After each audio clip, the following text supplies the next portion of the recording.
Hello everyone, welcome to my lecture series of electromagnetic fields. We will discuss different theories, phenomena and numerical solution of different cases in this series. I hope this series will give a fruitful outcome to physics scholars or engineering students. So up to last part of this lecture series, we have seen the concept of conservative field, equipotential surfaces and potential gradient. In today's video, we are going to learn about electric dipole and what will be the potential and the electric field intensity due to any dipole in a space. So without wasting a time, let us start. So first of all, we need to understand the concept of dipole first. Then after we will discuss about the potential and field intensity due to the same. So 2 point charges of equal magnitude but opposite sign separated by a small distance give rise to an electric dipole. Consider a dipole with two charges plus q and minus q at a separation d, and we'll also consider a random point P in a spherical coordinate system because the field produced due to the point charge is the most convenient to analyze, and by adopting the spherical coordinate system we can have the benefit of easiness in calculation.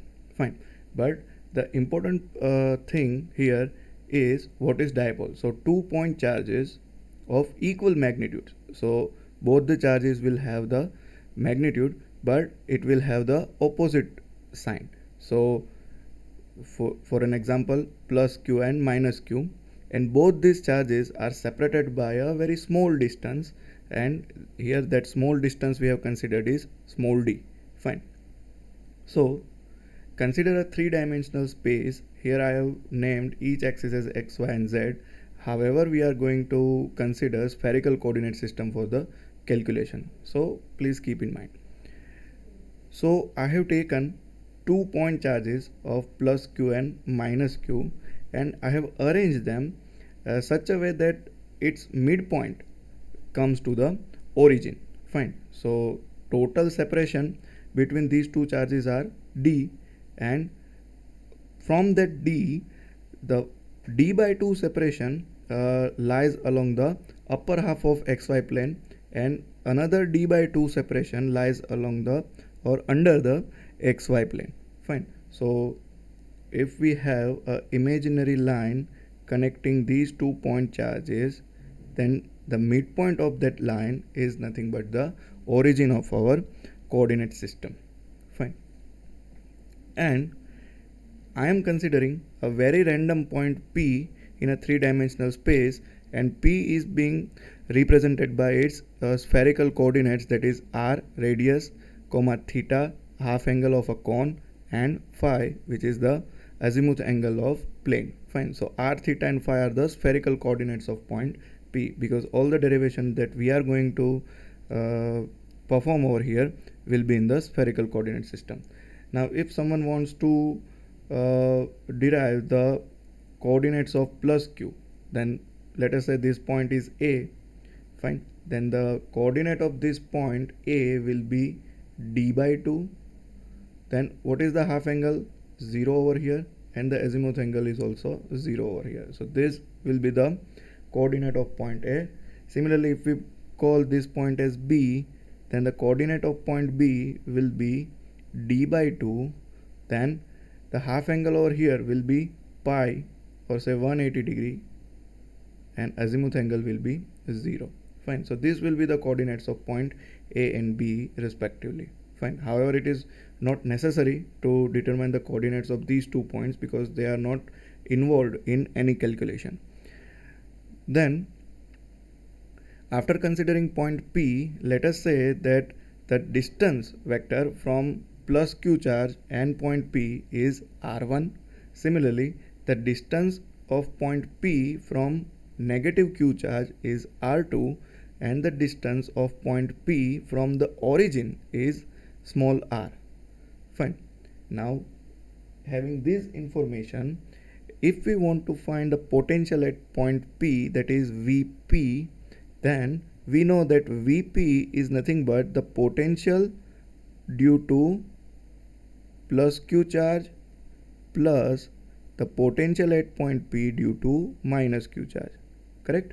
So if we want to write the potential on point P due to plus q charge, then it will be plus q divided by 4 pi epsilon naught into the distance between the point and charge, which is nothing but r1 in this case. So we'll write r1.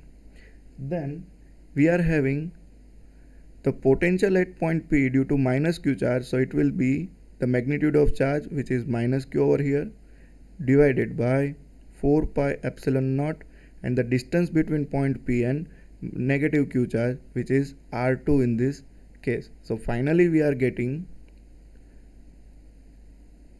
q, if we take it common, divided by 4 pi epsilon naught will also be the common factor from these two terms, and into bracket we will have 1 upon r1 minus 1 upon r2. Now simplifying this term, the total potential on point P will be q upon 4 pi epsilon naught, r2 minus r1 will be the numerator, divided by r1 multiplied by r2 will be the denominator of the term. So this is our first relation that we have got from the very fundamental understanding and formula of potential at any point. Fine. But what is the limitation over here? That is, we must be aware about this distance r1 and r2 if we want to apply this equation. Fine. But if we just have the information regarding the magnitude of charge and the separation between charge, then how can I find the potential at any point? So for that we need to manipulate some variable. Fine. So this is, however, the very correct equation of potential at point P. We are in search of something which is very helpful without even knowing the separation, this r1 and r2 separation. Okay, so let us do something for the solution. So first I am imagining a perpendicular from plus q charge to the line joining the minus q charge and point P. So this is our perpendicular, this yellow dotted line, and if it is so, then the distance from this perpendicular line and point P, this distance will be r1. So whatever distance remains, this will be r2 minus r1. Now I am imagining that a point P forms an angle theta with minus q charge. So, and this triangle, let us say this point is A, this point is B, and this point is C, then triangle ABC will be a right angle triangle.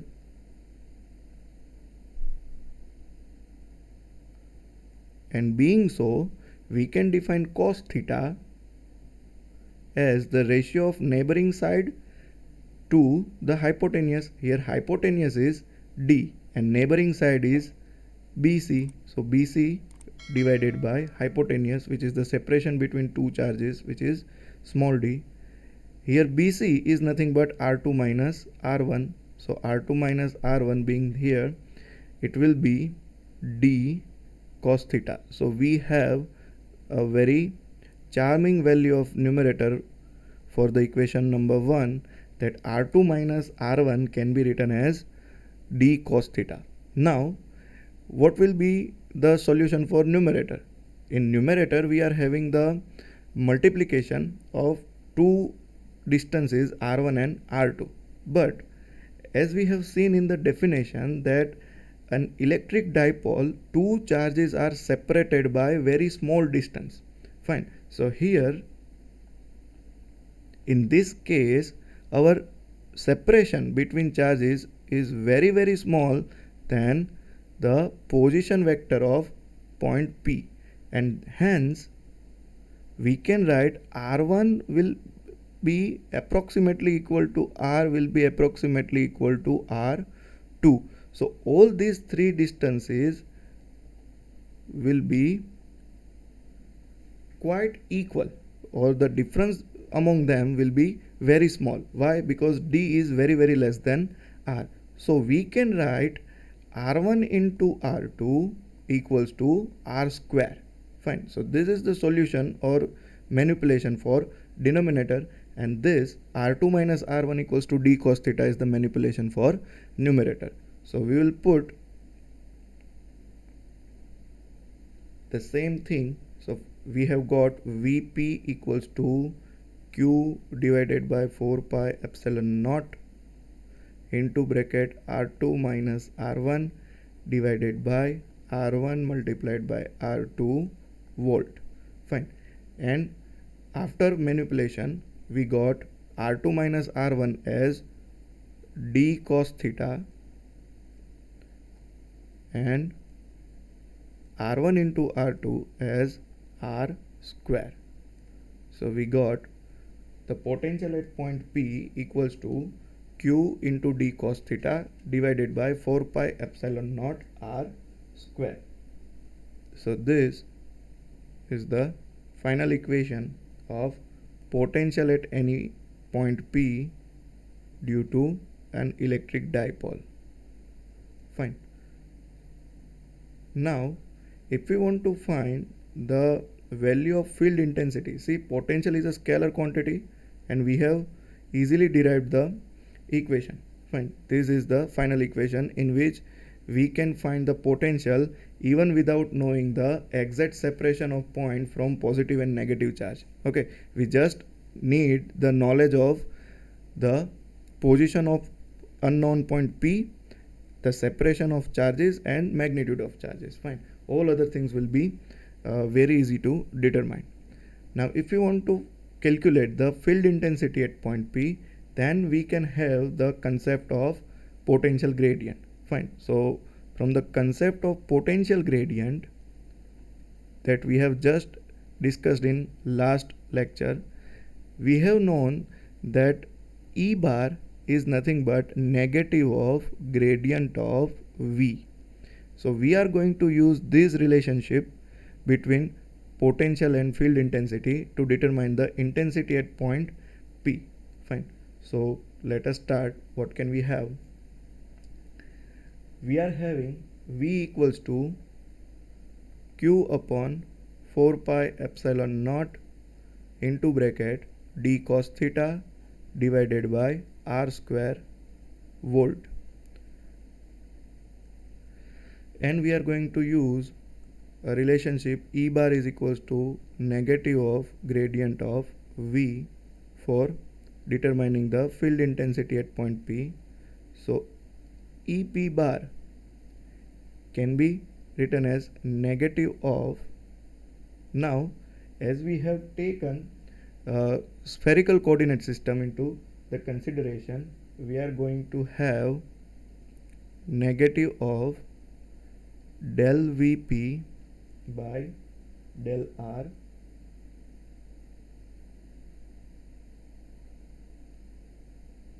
plus,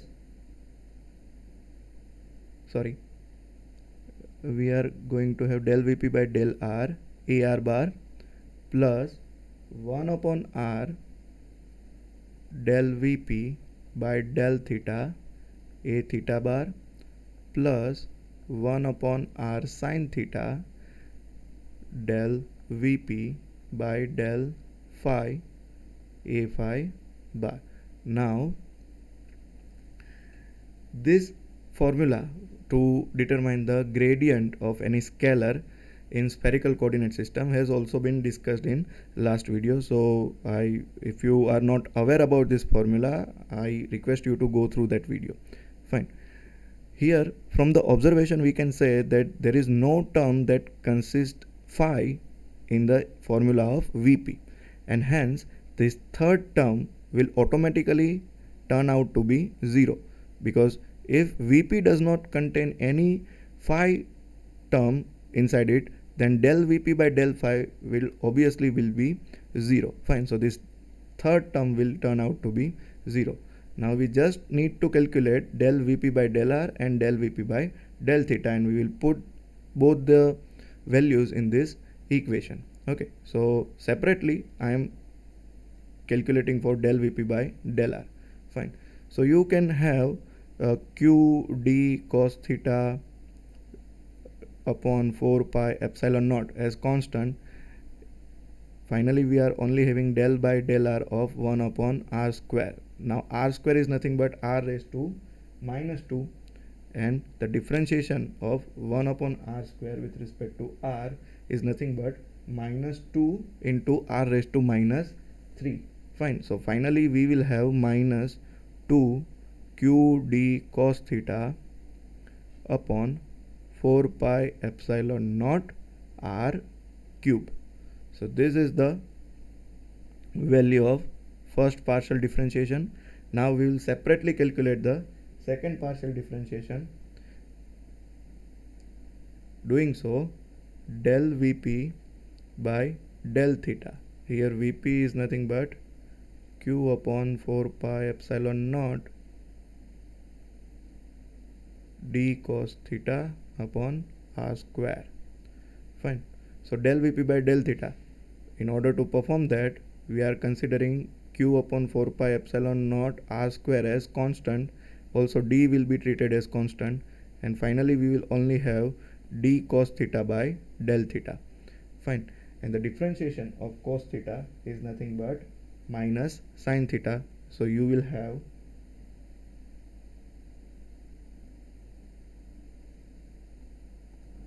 minus qd sin theta divided by 4 pi epsilon naught R square. Now putting del Vp by del theta and the previous value del Vp by del R into the equation of E bar, we will have E bar equals to negative of, now del Vp by del R we got minus 2q d cos theta upon 4 pi epsilon naught R cube minus, here it will be plus 1 upon R. The value of del Vp by del theta, this will become minus, so it will be minus q d sin theta upon 4 pi epsilon naught R square, and the value of del Vp by del phi is 0, so we need not to write the third term, because third term is turned out to be 0. Here the direction is very important to represent, because after having the gradient operation, the vector, the scalar will turn out to be vector now. Okay, so applying this minus sign in into the both terms, we will have 2q cos d cos theta upon 4 pi epsilon naught R cube AR bar plus qd sin theta divided by 4 pi epsilon naught R cube A theta bar. So this will be the equation of field intensity due to dipole. We can further simplify this equation by having the common factors from both the terms, and doing so E bar at point P can be written as qd will be the common factor from numerator, 4 pi epsilon naught into R cube will be the common factor from denominator, and what remains will be 2 cos theta AR bar plus sin theta A theta bar. And this is very important formula as far as the study of electrostatic is concerned. So this is how we can derive the electric field intensity and potential at point P. So the final equation as a summary of this video lecture, Vp or potential at point P is nothing but qd cos theta divided by 4 pi epsilon naught r square volt, and the field intensity at point P is nothing but qd upon 4 pi epsilon naught r cube into bracket 2 cos theta ar bar plus sin theta a theta bar. Fine. We can also write these equations in terms of dipole moment. Fine. Now electric dipole moment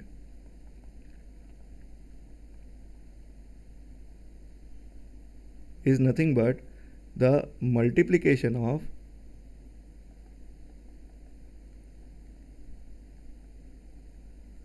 the magnitude of charge and the separation between them.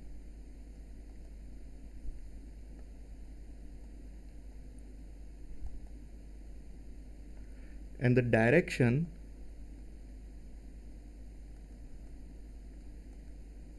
will be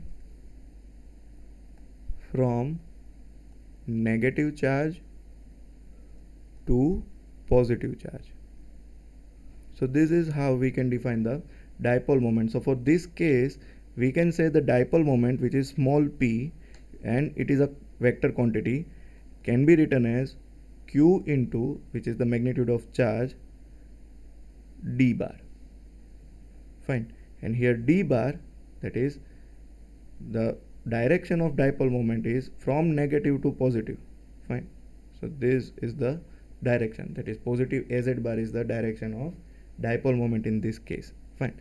Now if we can have the component of dipole moment in the direction of r, fine, then it will be p bar dot ar bar, which is the component of dipole moment in the direction of r, or we just simply transform this vector of dipole moment from Cartesian to spherical system. Fine. So at that time it will be qd into cos theta. Fine. So this will be the component of dipole moment in the direction of r. Fine. So qd cos theta can be replaced with p bar dot ar bar. So we can have Vp, that is potential at point P, is equals to p bar dot ar bar divided by 4 pi epsilon naught r square. So this is the same relationship but in different representation. So if we have the data, or say the knowledge of dipole moment of any particular electric dipole, then also we can directly calculate the potential at any point by having the knowledge of dipole moment.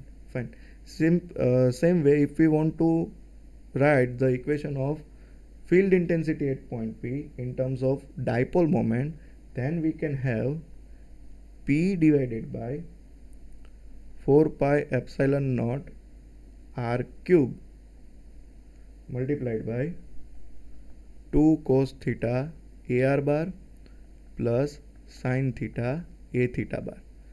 Here one must understand that in the formula of potential, the dipole moment is considered as vector quantity, and then it is being dot product with ar bar, or say unit vector of radius r.